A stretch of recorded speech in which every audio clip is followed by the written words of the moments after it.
The last disorder we're going to discuss about red blood cells is polycythemia.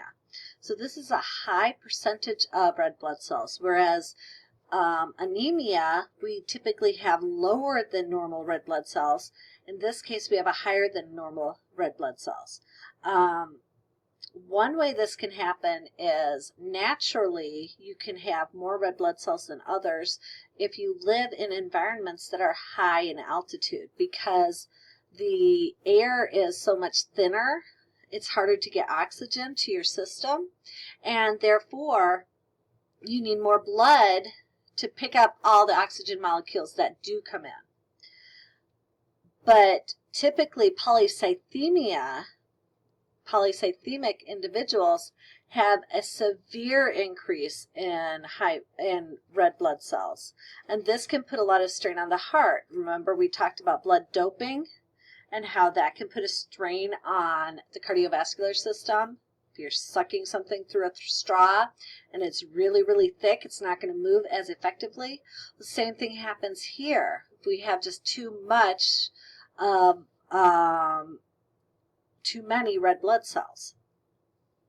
So what happens is blood can't be pushed around as easily, and it's going to cause a strain on the cardiovascular system, and this could eventually cause a heart attack. You're not going to get nutrients moving effectively to your system, so you're going to end up being very, very sick. Oftentimes this is associated with cancers, dehydration, severe dehydration where you don't have enough water in your system, so you're just filled with blood cells, that's it. And if for some reason you have too much erythropoietin in your system. We're going to now get into another topic, and this can be a confusing area. So we're going to do some lab activities on this, which will make, hopefully, this entire blood typing easier to understand. Antigens, so the term antigen just means a protein that can elicit an immune response. Any antigen is just a protein of some sort, and it can elicit an immune response. There are different types of antigens in our system. So there are antigens that are called self-antigens, and then there are antigens that are called foreign antigens. The term agglutinogen is just a fancy word for antigen, and I like to use it one time because in our lab, one of the questions asks about agglutinogens. And so I show it here. It's just the antigen that's on the surface of our blood cells. And so most of you know that you can be type A blood, type B blood, type AB blood, or O. The difference in blood type is determined by the proteins that are present on your blood cell. If you have A proteins on your blood cell, then you are type A blood. If you have B proteins on your blood cell, you are type B blood. If you have both A and B proteins on your blood cell, then you are type AB blood. And if you have no A or B proteins on your blood, then you are type O. Karl Landsteiner was the one who developed this ABO blood typing. He discovered it. What he did was he was taking antibodies from blood and interacting with antigens. And he realized that, hey, if you have a certain type of antibody, you can identify the type of antigen by putting them together. In 1930, he won a Nobel Peace Prize for his work. It's actually been used so that we now know certain blood types and what happens if we mix blood improperly. So what are antibodies then? Antigens are proteins. Antibodies are proteins that are produced by B lymphocytes. when B lymphocytes get activated, they differentiate into plasma cells, and plasma cells secrete millions upon millions of antibodies into the blood plasma. And they function to protect us from foreign materials. So the term agglutinin is a fancy word for antibody. Again, in the same lab, you will be asked about agglutinins. It's just a fancy word for antibody. And the term agglutination means antibodies binding to antigens and causing clumping of the blood. So when antibodies that can interact with your blood cells come together, it causes the blood to clump up in the blood plasma.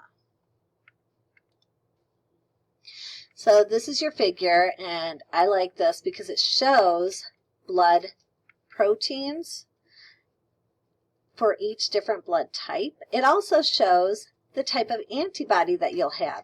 So if you are type A blood, then you're going to have anti-B antibodies in your system, which means you have A blood, you cannot take B blood into your system because you have these antibodies against B blood.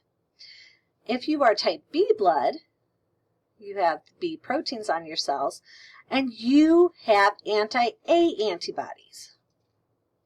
And again, if you were given type A blood, you would have a reaction because the anti-A antibodies would attack the A blood that you were given. If you have both A and B blood, so type AB, you have both antigens on the surface of the cell and you have no antibodies, which leads us to the last type. If you are type O blood, you have no proteins on your cell surface, but you have both A and B antibodies. So one antibody can attach to multiple antigens, and this allows us to clump blood up. If you have one antibody here and it has two arms like this arm can attach to one blood cell, this arm can attach to another blood cell, and that causes the blood to come together. You have multiple antibodies, they clump up a lot of blood together. And this is what happens when you are given a transfusion with blood that doesn't match your own blood type. So this is a figure from a different textbook that we used in previous years, Saladin textbook. And here we have antibodies attaching to blood, causing the blood to agglutinate. This is what's going on. So say you are type A blood. Let's say you are type A blood. So here we have, I'm type A blood, and I need a blood transfusion. Because I'm type A blood, my antibodies in my blood plasma would be anti-B antibodies. If I receive type A blood, I'm not going to have any problems because the antibodies that are in my blood can't attack the type A blood that comes in. But here, if I'm type B blood, that means that I have anti-A antibodies. And if the same donor, type A donor, donates his blood, my antibodies in my blood plasma are going to attack the blood. This is from the Saladin textbook again. Here we have the donor coming in. The recipient is a B blood, the donor is A. And because the donor has A blood cells and the recipient was B, they have anti-A antibodies that are causing clumping, and this can clog up blood vessels and can lead to heart attack, a lot of problems. This is a table from an Anatomy and Physiology Fundamentals text that just kind of goes through and gives us the frequency of different blood types. So the most common blood type actually is O blood, which means most people don't have any proteins on the cell surface. And that means they have both of the antibodies in the blood plasma, though. And so O can be given to any individual because they don't have any proteins that are going to cause problems. So they are called a universal donor. AB is the most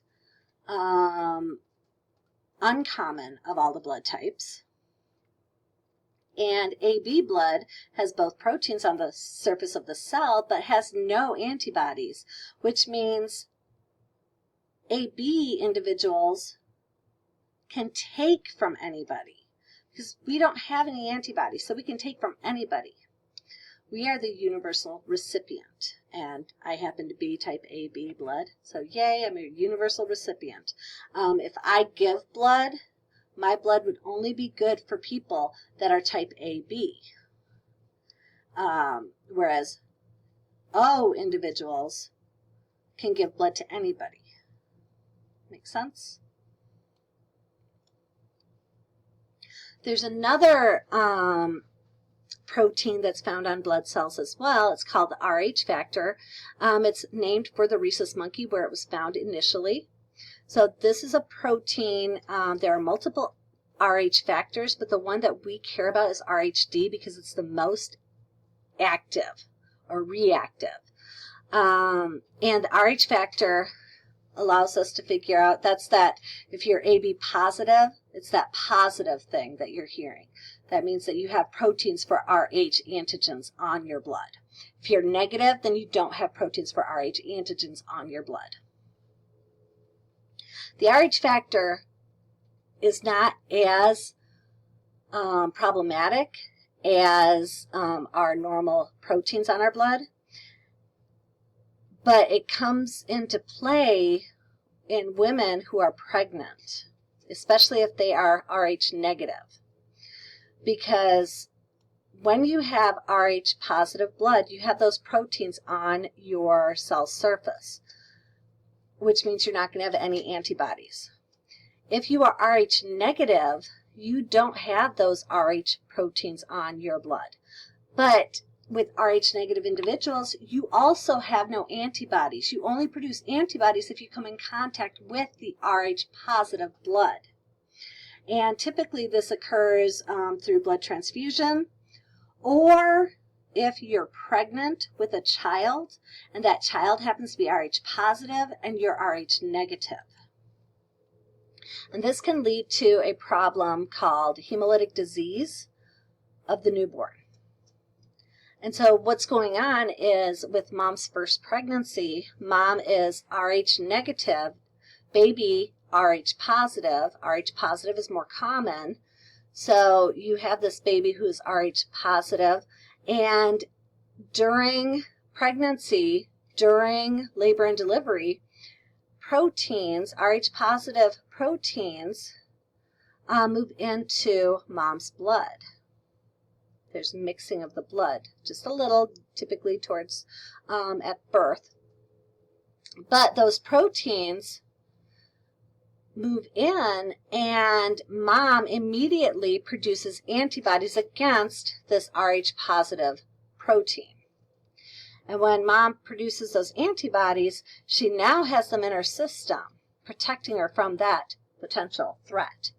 If mom gets pregnant with a second child that is also Rh positive, those antibodies are going to attack the fetus. And this can lead to severe anemia. It can lead to miscarriage of the child. And so what typically happens is they give you a shot called RhoGAM, which decreases your antibody production, so your immune system, and that protects you. We'll stop here and we'll get right into it in the next recording. Have a wonderful afternoon or morning or evening. Bye.